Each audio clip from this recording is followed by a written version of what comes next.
मुझे हिंदी की दिशा और दशा पर विचार करते हुए बहुत ही दुख का अनुभव हो रहा है, क्योंकि और देशों की तुलना में हमें जो करना चाहिए था हमने नहीं किया। रूस को ही लीजिए, वहाँ पर उसका वो एक यूनियन जब बना तो वहाँ पर करीब 56 उपभाषाएं थी, जिनकी कोई लिपि नहीं थी, जिनका कोई साहित्य नहीं था। तो सबसे पहला काम रूस ने किया कि वो अपने विशाल भूखंड के लिए रूसी भाषा को शासन की भाषा, जनता की भाषा बना दी।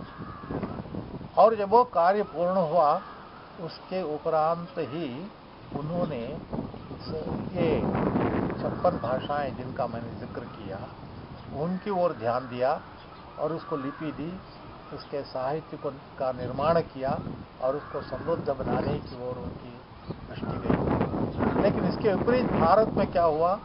यद्यपि संविधान में हमने हिंदी को राजभाषा के रूप में स्वीकृत किया और अंग्रेजी को एसोसिएट यानी सहकारी राजभाषा माना, फिर भी 15 साल क्या उसके उपरांत भी आज अंग्रेजी रानी बनी हुई है और हिंदी रही है। इसलिए कारण क्या है?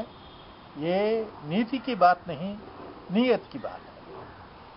सरकार यद्यपि संविधान का हवाला देते हुए कहती है कि हिंदी को राजभाषा बनानी चाहिए, संपर्क भाषा बनानी चाहिए और बहुत सारे क्या है ओहदे उन्होंने बना लिए, अनुवादक बना दिए, सब कुछ किया, लेकिन हिंदी को मौलिक रूप में राजभाषा बनाने की ओर इनकी चेष्टा बिल्कुल नहीं रही।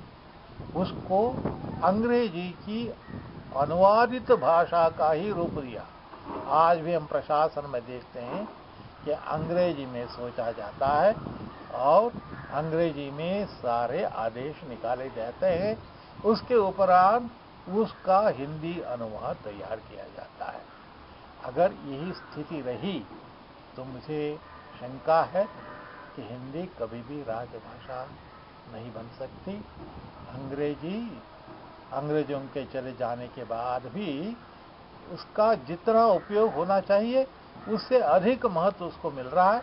और कहते हैं कि आईटी का ज़माना आया है, इसलिए हम अंग्रेजी को छोड़कर जी नहीं सकते। लेकिन वास्तविकता ये है कि यूरोप के जितनी भी भाषाएं हम देखते हैं वहाँ पर स्थानीय भाषाओं को ही प्रधानता है। फ्रांस को लीजिए, इंग्लैंड से इतने समीप है, फिर भी उसने अंग्रेजी को अपने यहाँ आने नहीं दिया। जर्मनी को लीजिए, उसके युद्ध के बाद, उसका सर्वनाश होने के बाद उसने जर्मन भाषा को नहीं छोड़ा। आज भी उसका सारा काम शिक्षा, दीक्षा सब कुछ उसी में हो रहा है। लेकिन दुर्भाग्य की बात है कि हम हिंदी की बात तो करते हैं, लेकिन उसको उसका स्थान देने से चूक गए।